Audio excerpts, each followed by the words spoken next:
Bueno, estábamos aquí de charla en De charla charla. con José Carlos Maía, diputado electo, horas después de la victoria del Frente Amplio y particularmente de la fórmula conformada por Yamandú Orsi y Diego, Carolina y Cos. dijo recién que se durmió a las 4 de la mañana. Y es un Sí. dato no menor como para arrancar esta nota, ¿no? Muchas ¿Cómo anda? gracias por No, estar acá. gracias a ustedes por la invitación. Sí, lo que pasa que cuando estás en una elección que veníamos con tanta expectativa, yo notaba mucha tensión por el resultado y las posibilidades de mucha gente. Llevas varios días así, medio pasado de rosca. Y yo creo que van a pasar unos años para dimensionar la victoria electoral del Frente Amplio de anoche, porque significó mucho en las condiciones en que se dio y para adelante. O sea, creo que el mensaje fue lo que yo más destaco. Se imaginan que he pasado por muchos ciclos electorales, habiendo ganado elecciones y habiendo perdido, pero siento que había otras cosas en juego también, no solo las propuestas que vos le hacés a la gente en materia ¿Qué de otras cosas había en juego? educación, salud.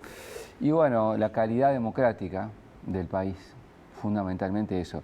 Que no vale todo en política para llegar al gobierno, que no paga con un triunfo electoral la descalificación del otro, el insulto, la ordinariez, el utilizar eso como herramientas sistemáticas, porque yo entiendo que a cualquiera de nosotros nos puede pasar que nos saltó la térmica un día y pasa, pero utilizar esas herramientas que envilecen a la sociedad, porque se supone que uno, desde un lugar, entre comillas, de poder, tiene una responsabilidad de conducir a propios y extraños, es decir, de marcar el debate sobre determinados valores, que son los valores democráticos con los cuales se ha construido el Uruguay. Entonces, desde ese lugar, siento que se dio una batalla política que, en nuestro caso, jamás utilizó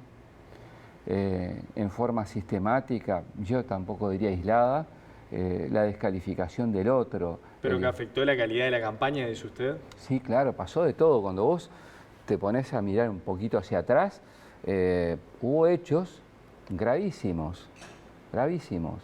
Desde el episodio aún inexplicado en su fondo de la acusación a Yamandú con una persona que supuestamente había violado, que después fue todo un montaje, que tuvo todo un tiempo muy importante en los medios. Hay que ver que arrancó con eso la campaña.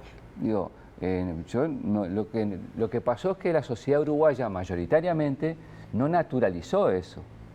Y son de las batallas culturales que hay que seguir trabajando, porque yo estoy seguro que no se van a quedar así aquellos que van por esa línea.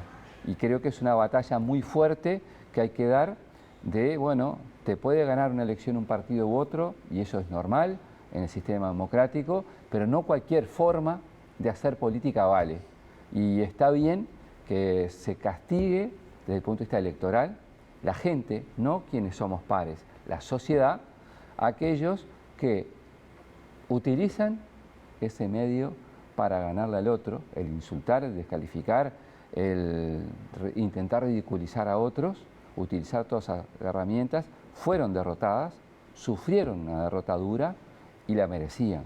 ¿Qué papel crees que jugó la autocrítica que hizo el Frente Amplio? Fue muy importante y necesaria. Nosotros, yo creo que en la perspectiva, escribí 3 de la mañana, una mini columna, por decirlo de alguna manera, en mi cuenta personal de Facebook, donde digo que el Frente Amplio en esta etapa, que se inicia de cara hacia un gobierno nuevo del Frente, tiene que tener algunas perspectivas. La primera es no cometer el error de los últimos gobiernos, donde nos concentramos mucho en la gestión y en la política de gestión, gobierno, parlamento, y abandonamos el diálogo en el territorio, con la gente y con la sociedad. Y eso es un aprendizaje que hicimos a partir de la autocrítica, que hicimos más de 2000 reuniones, escuchando.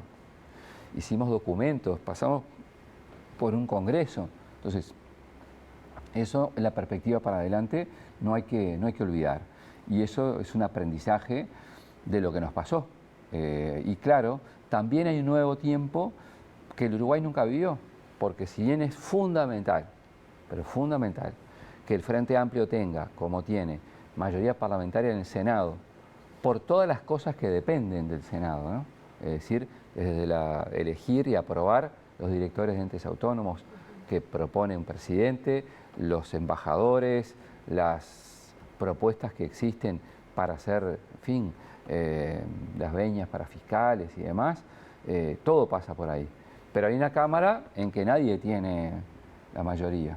Entonces, ahí habrá que trabajar buscando acuerdos con otros, y la gente tiene que tener claro que cuando vos buscas acuerdos con otros, tiene esencialmente la propuesta del partido que legítimamente ganó, y la defendemos, pero tiene también la vocación que dijo ayer Yamandú en su discurso, y también Carolina, de buscar acuerdos. Justamente hablando de esto del buscar acuerdos, ¿cómo vio usted y cómo vieron desde el Frente Amplio el discurso en donde Álvaro Delgado asume su derrota y de alguna forma parecería tender puentes? ¿Cómo lo ven ustedes después de esa campaña que fue bastante ríspida de ambos lados, como ha sucedido en esta y como ha sucedido a veces en otras campañas? Bueno, yo lo vi poco, por razones de estar metido en todo En lo otro. Entonces no puedo contestar a fondo la pregunta. Pero... Bueno, le digo una frase. Dijo que si el Frente Amplio le pide una mano a la coalición, están dispuestos a dar las dos. Bueno, una muy buena señal, sin duda. Durante toda la campaña electoral, él, Álvaro Delgado, y otros dijeron que estaban frente al peor Frente Amplio, con esas palabras, de la historia.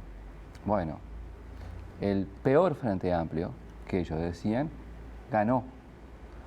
Y con ese Frente Amplio, que no es el peor de la historia, porque es descalificante para quienes hoy nos toca asumir responsabilidades en el Frente Amplio, que te adjetiven en esos términos, nosotros también vamos a tender la mano, no solo a la coalición republicana, a todos aquellos que a nivel social y a nivel político en el Parlamento estén para acordar propuestas, porque lo pone el sentido común como inevitable forma de avanzar. Y bueno, nosotros en toda la campaña electoral no generamos ningún tipo de agravio, ninguno. No se escuchó ni de Yamandú, ni de Carolina, ni de los principales dirigentes insultos ni descalificaciones. Entonces eso vino de un solo lado, y nosotros no vamos a salir tampoco en el gobierno a utilizar eso como método, porque condenamos claramente que eso sea la forma de vincular al otro en la vida en general y en la política mucho más. Maía, antes de las 20:30 ayer se hizo viral un video del diario El Observador en el que se ve a varios dirigentes del Frente Amplio. En realidad no se aprecia bien la imagen, pero sí se puede ver que están festejando allí en el búnker, en el NH Columbia, donde curiosamente, bueno, Yamandú Orsi eligió la misma habitación que había elegido José Mujica en el 2009 cuando fue elegido como presidente. Pero le pregunto si ustedes ya minutos antes, no sé si usted estaba ahí, pero digo, minutos antes ya tenían alguna señal positiva como para poder estar festejando. Sí, sí. Primero las cábalas se respetan, se imaginará. Y sí, sí. Yo a rajatabla. En cuanto al festejo, sí, porque, a ver, el Frente Amplio tiene desde hace añares un sistema de análisis de encuestas que es súper eficiente. Yo creo que tuvo una sola vez en todo el ciclo, que yo tengo memoria, un errorcito, pero siempre da exacto. Y ese digamos, estudio que hacen... ¿El error fue en la pasada con Daniel Martínez? Sí, sí. Todas las demás fue así, una puntería absoluta, así, súper preciso. Y en este nos daba un margen que fue más o menos el que salió después, o sea, que era indescontable. Entonces, claro, esto es así, uno le dice al otro no salió hacia afuera, pero lo que estábamos ahí sabíamos, y la misma alegría que tuvo la militancia Frente Amplista en las calles cuando escuchó a todos los canales abiertos decir que había ganado Yamandú y Carolina, la teníamos ahí unos minutos antes. Tuvimos la prolijidad de contenernos y estar ahí esperando lo que teníamos que esperar. Le hago una pregunta. Hoy el Frente Amplio resolvió festejar y mañana comenzarán diferentes reuniones. ¿Cuándo vamos a conocer el nuevo gabinete? ¿Usted cree que esto se va a dar antes de que termine el año? Ya sé, me va a decir, el que decide eso es el presidente electo, pero digo, ¿eso se conocerá antes de que termine el año? ¿Cuál es la previsión? No la tengo, pero me imagino que antes de fin de año van a estar las propuestas de ministerios o las principales responsabilidades. Es de lógica que así sea. El Uruguay tiene una ventaja, ¿no? Tiene una transición larga. Votamos ayer 24 de noviembre y el presidente asume el 1 de marzo del año que viene. O sea, no, y vio que Luis Lacalle Pou le dijo ayer a Yamandú Orsi que el periodo de transición comienza cuando él lo disponga. Está bien, es una buena señal, es lo tradicional en el Uruguay. Creo que hay que celebrarlo, ¿no? Digo, viendo lo que pasa en la región. Sí, por eso, ¿no? Está bueno que el Uruguay mantenga esa tradición. Sí, lo que había pasado en la última elección. Recordemos que Daniel Martínez le costó hasta esperar a cómo quedaban los resultados, asumir. Sí, estábamos más justos también, ¿eh? Estábamos más justos. Porque imaginen que la diferencia final fueron 30.000 votos. O sea, es muy poquito. Y en esta fue un poquito más holgada. Pero más allá de eso, es una muy buena señal, hay que decirlo con todas las letras, que hace honor a las tradiciones de todos los gobiernos, de las transiciones, y que yo creo que, yendo bien a la pregunta, sobre fin de este mes estaría, en mi opinión, lo decide Yamandú. Tal vez no es momento para discutir ese tema de la reelección o no, porque acabamos de desayunar un nuevo resultado electoral, pero sí le pregunto pensando en los cambios de gobierno, ¿no? Que muchas veces se descontinúan quizás medidas o iniciativas que empieza un gobierno, el otro quizás o le da un enfoque diferente o directamente las descontinúa. ¿Qué opina usted respecto a la reelección? ¿Hasta qué punto podría llegar a ser sana como ocurre en otros países? ¿O cree que bajo esta lógica Uruguay funciona y muy bien? Yo prefiero esta lógica, pero no me niego a hablar de eso. A ver, creo que hay que revisar a veces cosas del sistema electoral. Por ejemplo, vino mucha gente a votar del exterior y eso a nosotros nos emociona mucho en general. Eso es más importante todavía que la reelección. Somos el único país de las Américas que no le permite votar a sus nacionales, el único.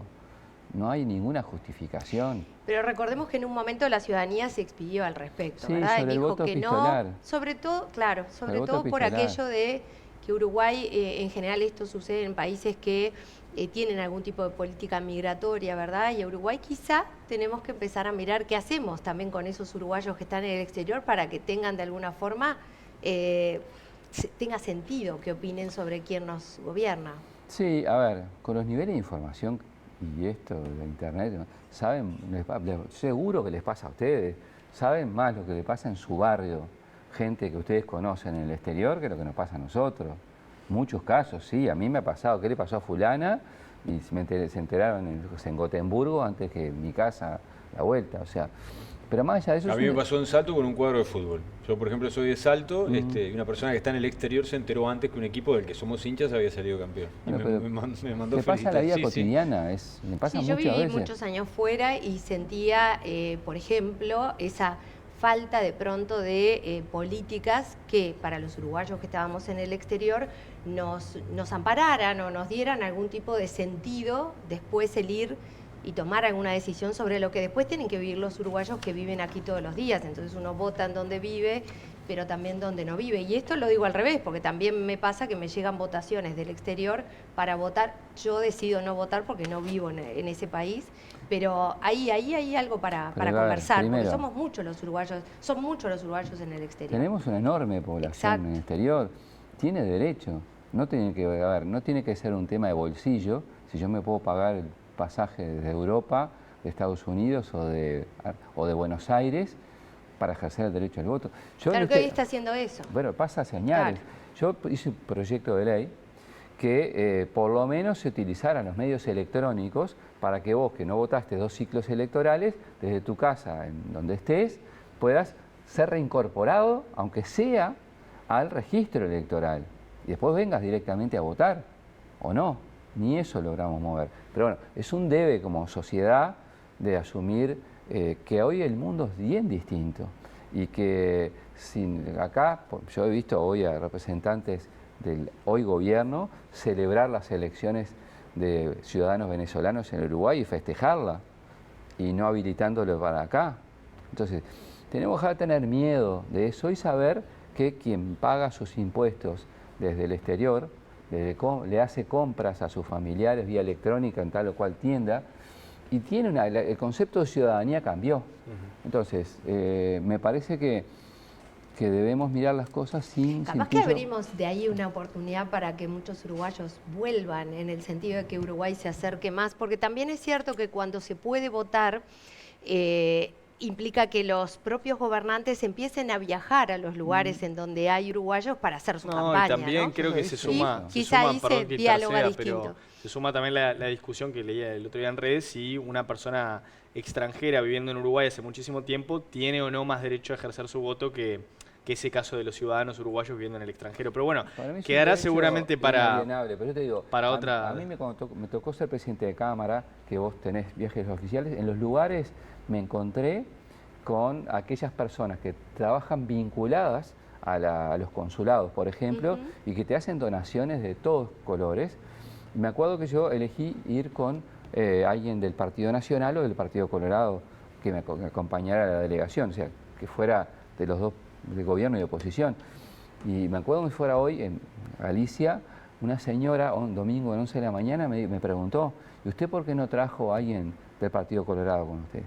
Y justo casualidad había ido con un legislador del Partido Nacional. Claro. O sea, eso es ese imaginario que todos los que están allá son todos frente amplistas, no es así. No, claro. Son uruguayos como acá con las mismas proporciones. Pero digamos, insisto con esto, me parece que hay que mirar las cosas en el largo plazo, asumir que los derechos ciudadanos están y que la participación y el involucramiento va a ser mejora para todos, no va a ser para perjudicar a unos a otros. Tenemos que tener un crecimiento democrático genuino. Bien, José Carlos Maía, gracias por estos minutos, por haber venido, la seguimos en cualquier momento y bueno, vaya a descansar y a festejar. Como bueno, gracias, voy a hacer...